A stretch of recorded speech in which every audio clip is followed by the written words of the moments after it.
చూడండి ఎంత దేవుడు, మన దేవుడు ఎంత పక్షపాతం లేనివాడైన మన దేవుడు. నరులన్నీ మీరు అంత నరులే కదా, 840 కోట్ల పైన ఉన్నారు, అందరూ పిలుస్తున్నాడు. నరులారా మీరు తిరిగి ఒక ఆహ్వానం ఇస్తున్నాడు ఆయన.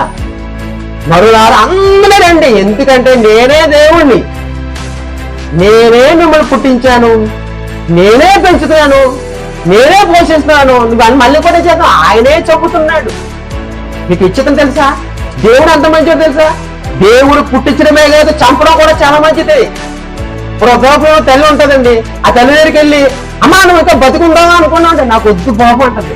అది ఎవడొస్తే దగ్గరికి వెళ్ళి ఏమంటది? ఎవడొస్తే దగ్గరికి వెళ్ళి ఏమంటారు? నువ్వు ఇప్పుడు చచ్చిపోతావు అనుకున్నావు అని అడిగితే వద్దే నాకు ఇంకా ఉంటుంది అంటారు.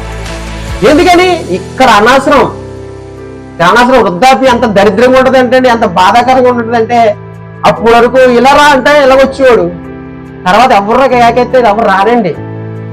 చిన్న పిల్లల మనస్తత్వం అయిపోద్ది. యూరిన్ తెలియదు, బాత్రూమ్ తెలియదు, ఎవరు లెక్క చేయడు. పళ్ళు అంటే 32 పళ్ళు ఊడిపోతాయి, కంటంతగా కరిగిపోద్ది, చర్మం అంత ఉరదైపోద్ది. ఎంత బాధాకరం ఉంటుంది. దాన్ని ఏమన్నా దుర్దినలాగులో.